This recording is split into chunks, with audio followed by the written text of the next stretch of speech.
What's up everyone, CenterStrain01 back at you with more gameplay. This is the multiplayer version for the beta for Ghost Recon, Future Soldier.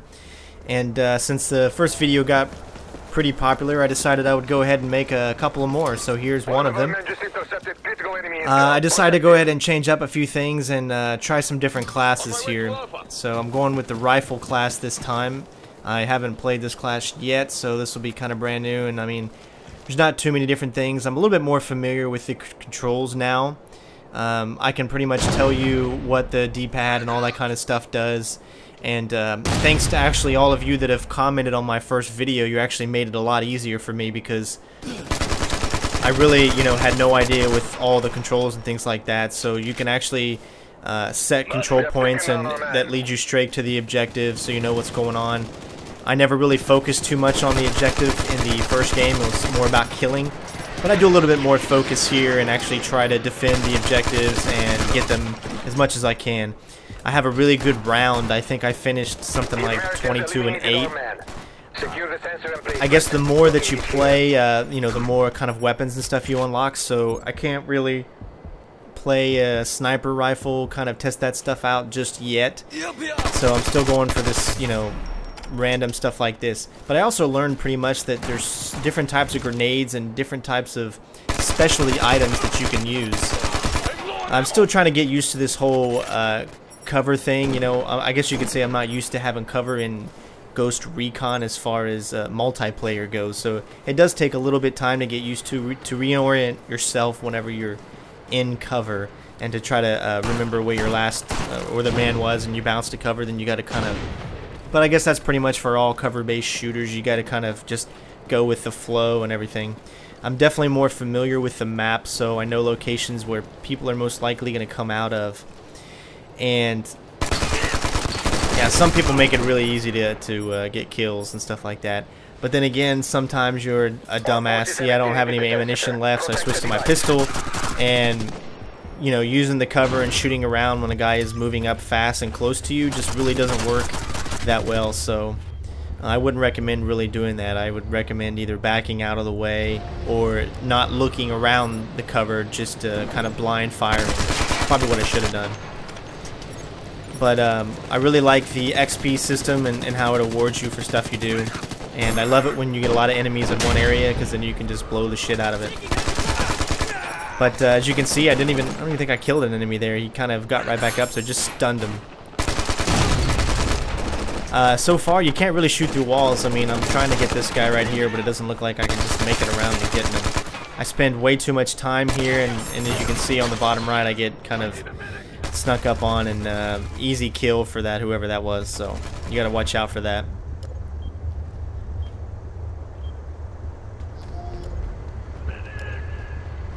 One thing about this is you can't, spawn exactly whenever you want and where you want. It's all, if you got enemies that are in combat, it makes it almost difficult to spawn, so you're going to have to spawn in the beginning. And these grenades here, man, these flash grenades, if you get hit dead on, it's a good 5 to 10 seconds before you can see anything. And I have to say, I like that. That is good. That is realistic. It makes sense. And I really get better at grenades here. I start using them more, and I start figuring them out. I mean, I don't even think I threw a grenade like once or twice, maybe, in the other game that I played.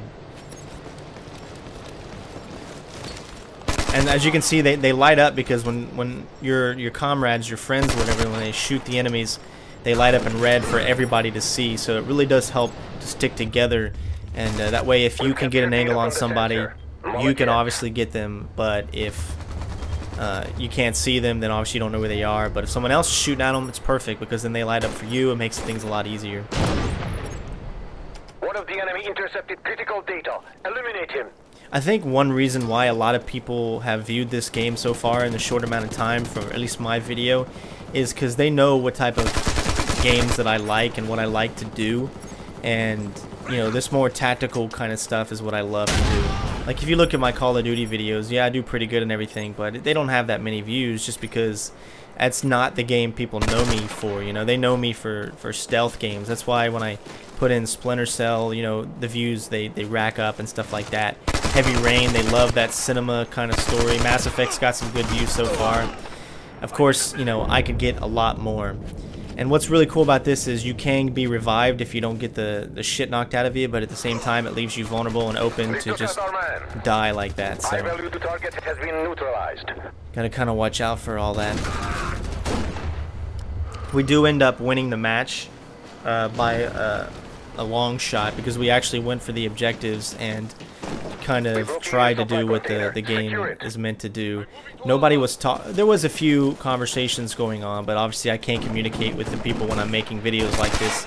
It just makes it way too hard to worry about the commentary and worry about your teammates and stuff like that.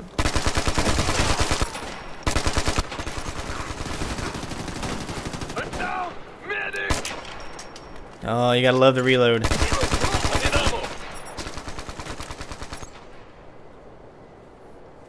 I decided to go for an after-the-fact commentary for this video. That way I can actually focus on playing the game and actually try to do, you know, really good. I've never been one of those guys that do the montages and stuff like that, but I mean, really, that's where all the views are at. That people are making these amazing montage videos, and they're getting so many views for them because they're awesome, you know, slow motion headshots and things like that.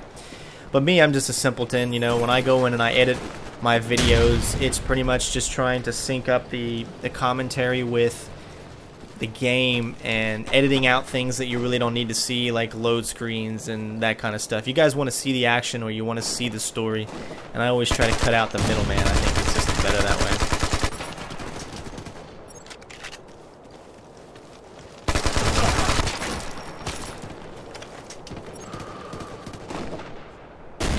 I love the effects that actually show up on the screen when you're bleeding out and things like that. It really puts suspense and stuff like that to it. So you can roll. You can just clearly see that I can roll back and forth from what I was doing. And it actually helps out quite a bit. But obviously being down on the ground and looking in one direction, it kind of leaves you open in other directions for people to get the spot on you.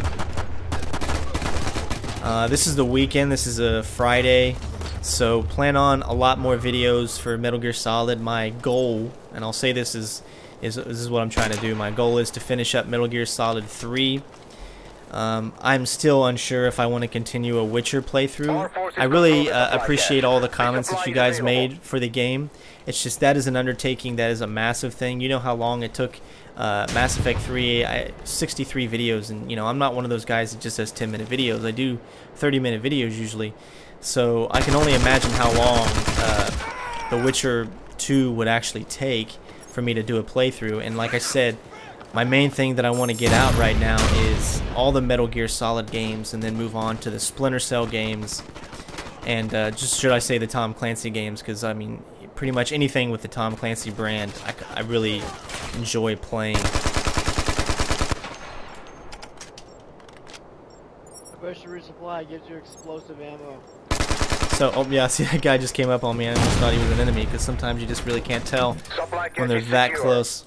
But as you can see, there was actually teamwork stuff. You know, everywhere I go, there's always a friendly around me, so that really helps out a lot when you're taking on more than one opponent at a time. An enemy soldier intercepted our codes. Neutralize him. Guys, I dropped an enemy over here. Come kill this guy. The other thing is, sometimes it's hard to know what's going on. There's so much stuff going on screen. Like that guy just said, oh, there's an enemy, you know, he dropped him, come help us out.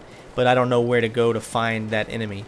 You can actually tell people where to go. It's all with the D-pad. I think if you press down or up, one of those, it calls for help, and it actually, you know, lights up on the screen, hey, come over here, I need your help, there's enemies, and things like that, which is a really good feature that I think a lot of games should incorporate, that want to have that team-based gameplay. As you can see here, I'm following this guy to the objective. I'm going to try to set up a perimeter and help him out. My only mistake that I did was that I focused too much on the front and not on the back. I thought, okay, their spawn is over in this direction, so this would be the perfect place to look. But they snuck around the back, and they were able to get the gist on us. Clear, go, go, go. The other thing is, you know, sometimes it's not a good idea to spawn on someone that's out in the middle, especially when you know there's enemies around. as you can see, we're clearly winning 419 to 114, so we're definitely blowing them away. So this was a fun match to do. And I'm just still amazed, really amazed with how beautiful this game looks. It's still blowing me away. You know, I've been playing, this is my, I guess you could say, third match. The video I showed you guys yesterday was my second match. I tried to make a first match video, but the problem with it was it kept kind of shutting out. Like it would go do host migration constantly, and I was like, you guys don't want to see that all the time, so I thought there wasn't really a good opportunity to do that. So, and plus it gave me a chance to get to know the controls a little bit. I like to be real when I play games, but I don't want to suck at the same time. When I come into a new game, something that's changed from the old previous Grawl games or the Ghost Recon games, you kind of want to get familiar with the controls so you don't make yourself look like a douche. You know, I don't want comments on there like, oh my god, dude, you suck. I guess you could say I'm a pansy like that. I really don't, you know, take it to heart when people say stuff about games, but that was right there an obvious fail. And as you can see, it does it again. Here's the host migration. It did this a lot yesterday when I tried to make the first video, but I was able to get that second video perfect without any of it coming up. So expect that to happen a lot, I guess, in a beta. But, you know, that really doesn't bother me too much. And it kind of takes you back to the start. I mean, everything is still good to go, but you just start back at the beginning and continue forward. We're reading a large EMP generator here. Plant charges on it. I'm not sure how many different modes there's going to be in multiplayer, but even if there was just this mode, it would be simply a blast to play. For me, if you want to be the guy that goes out and kills everybody, you can do that. You know, you can separate yourself. It doesn't force you to do teamwork. It kind of gives you, of course, the option. Like me, sometimes I go out on my own. All the teams, they're all over there. They're trying to get this objective. I figure, what am I going to do? If I'm going to do this in my way, well, then I'm going to try to sneak up on the opposite side and flank the enemy that's coming around to make sure that they don't get that objective. That is at least my goal. If I know there's 3 or 4 people on an objective, I need to work smart and not make a 4th target right there. I need to kind of come around the side and try to cut them off. But sometimes you fail like this, and yeah, you screw up. And actually, I was wrong yesterday. There are spawn limits as far as who can go into your spawn. As you can see, there are like little red markers wherever you spawn from the sections on the end, and you can't go past that certain spawn. So I guess there is some spawn safeness, but if you're just camping outside that point, then it's still easy enough to do that. And here I use the whole objective based, and it shows your line. Sometimes you don't always want to follow the line that's already given. You kind of want to make your way in different directions. I thought it was still the best bet since everybody is fighting on the left side.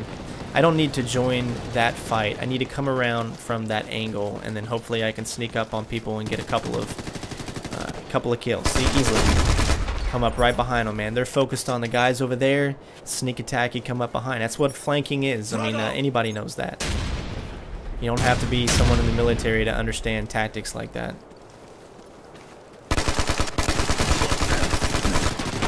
Sometimes it's still a little hard to figure out this aiming stuff. It's real smooth, it's real nice, but it does shake quite a bit, so you got to kind of watch out for that. I guess it's significantly better to fire from the crouched or prone position. So I haven't done engineer yet, so I figured, hey, why not try it out? I only got not too long left. It's 40-some seconds. As you can see, he got this big thing on the back, and he uses a smaller kind of weapon, like I guess similar to what I was using with the scout class. And also, there's like different. See, there's those little red things. You can't go past those points. There's this. You can use drones, I guess. They've got like cameras that you can set up that will pinpoint the enemy. And I figure the objective is still in the same spot. So if I come around here, they're obviously going to be coming this way. But I had a major fail there. I didn't kill that guy, but I think someone else took him out.